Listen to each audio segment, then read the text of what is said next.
All our work at the IISS is aimed at analyzing the relationship between war, power, and rules. Thinking strategically requires understanding the realities of these three nouns. Power is being wielded in new ways and through different means. Wars appear shapeless and without clear end, and rules seem fragile or out of date. This year we bore witness to a cooperation deficit in international affairs. Any new multilateralism to improve on things needs to be intelligently designed and placed on sound legal foundations. For those so-called like-minded states that are concerned about the evaporation of the rules-based order, there is a need to refocus efforts on international legal diplomacy to refresh a legal order that is fit for the strategic times.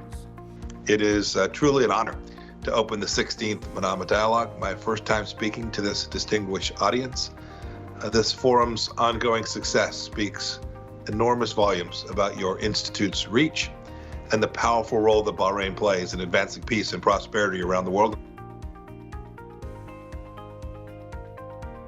Reflecting on the challenges of 2020, we can find solace in the spread of cooperation and support with which the global community responded to numerous challenges of economic hardship, provision of healthcare supplies, and getting stranded travelers home. This message of cooperation, partnership, and solidarity is much needed as we move towards conquering COVID-19. But I would really press the point of the challenge of infodemics. I think infodemics, in fact, is much more dangerous than health pandemics, because infodemics, when you lose sight of the importance of facts and evidence, you don't have any anchor to decide which direction to go. And I think fake news, disinformation, misinformation, altogether, I think, diagnosed as infodemics, is something that responsible leaders really need to get our minds wrapped around. Every crisis also is an opportunity. And here the opportunity is to build back better. Green technology will be at the heart of the European recovery. Digitalization, the way towards climate neutrality in 2050.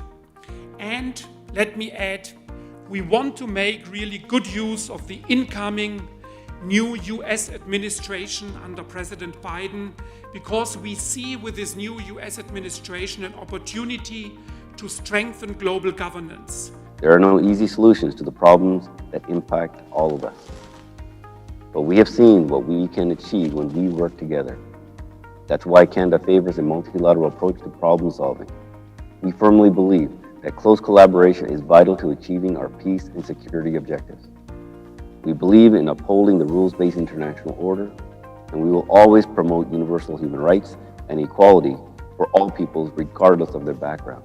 There is a need to seriously look into the JCPOA, and it has its own pitfalls, and should there be a negotiation, we highly recommend that the peoples of the region this time be consulted and ensure that any amendment to the JCPOA or any adjustment include areas of concern to the people of the region. And I hope that they will come.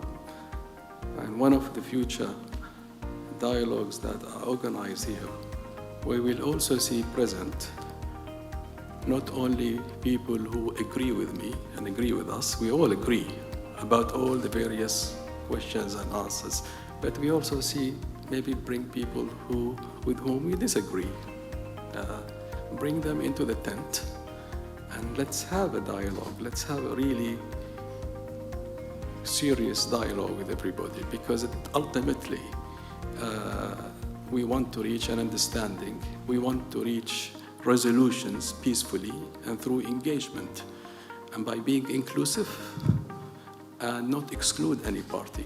There's no doubt that we have discussed Middle East security in a global context. Very interesting also that in the last 10 minutes we've had 2 ministerial endorsements from Bahrain and Oman for GCC seat at the table at any future negotiations on the Iran issue. We'll see if that format can be arrived at in cooperation with your friends and partners in Europe, Asia, and North America.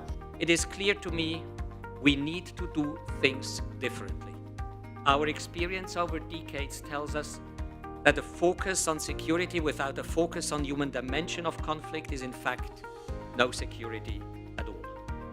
From the very beginnings of almost 160 years ago, the International Committee of the Red Cross has been about much more than delivering emergency aid.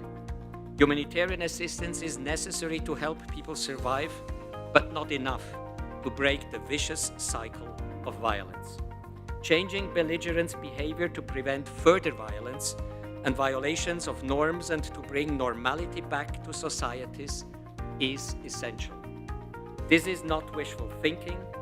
Policies and behaviors that accord with international humanitarian law and humanitarian action are practical ways to leave vicious cycles behind and take pathways to peace.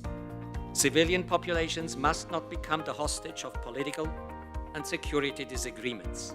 The new peace deals that Emirates and Bahrain have had with Israel, when we speak in Jordan, we speak with the credibility of a country, of a peacemaker, a country that has had a peace treaty with Israel for 26 years.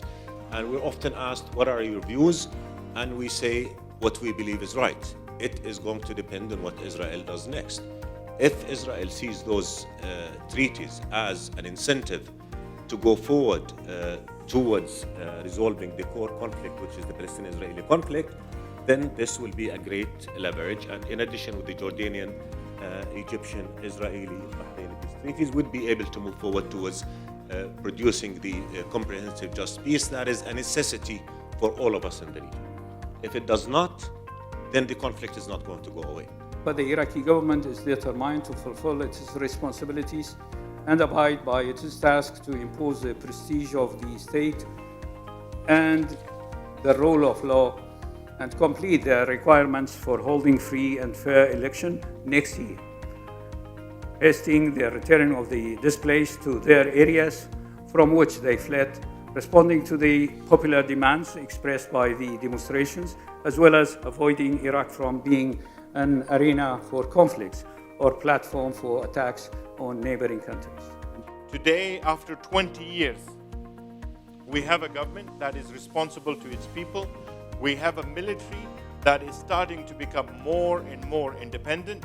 Right now, as I speak, 96% of our operations, military operations, are conducted by our national defense and security forces from start to end. They start with the collection of the intelligence and work to develop those cases until an operation is conducted and we bring the perpetrators to justice. And that is not a small feat.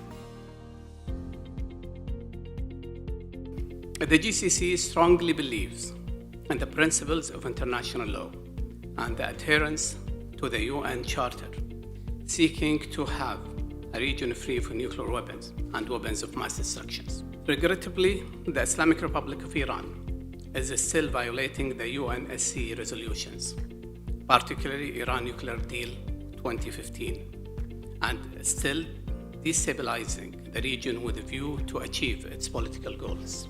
Whether the Biden administration chooses to return to the JCPOA as it is, there will need to be an arms control regime that refreshes the JCPOA. It was never complete. It was not even designed to be complete. The COVID-19 pandemic is magnifying existing global trends. We can only speculate on the long-term repercussions. But as a soldier, I would observe that there is a significant risk that an economic crisis and a health crisis could also lead to a security crisis, as it has done in the past. History may not repeat itself, but it does have a rhythm. And even before COVID-19, the strategic context was complex and dynamic, with the defining condition being one of chronic instability. We are living in an era of constant competition between great powers and would-be great powers. This competition is being conducted below the threshold of what we would call war, utilizing new weapons, tactics, and techniques that have been made possible by the pervasiveness of information and the ever-increasing pace of technological change. Together, these are changing the character of warfare and of politics. I have found Iranian activity at sea to be cautious and circumspect and respectful, to not risk unnecessary miscalculation or escalation at sea. There are means by which, among other states and other navies, we communicate. Iran is not a signatory for the Code of Unplanned Encounters at Sea, and accordingly, we rely on just common bridge-to-bridge communication among vessels.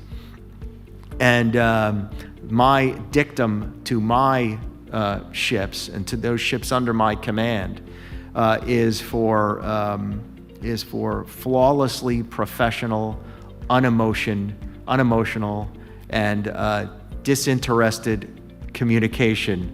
What I mean by disinterested is betraying no emotion other than strict professionalism at sea. You cannot treat an open wound with palliatives and painkillers. The Abrahamic Accords are not divine writ. If they are based on geography, then there can be no Abrahamic Accords without the inclusion of the land of Abraham, Mecca al-Mukarramah. For that to happen, the Arab Peace Initiative must be implemented with regard to Palestine. I believe that this agreement represents a new paradigm of peace.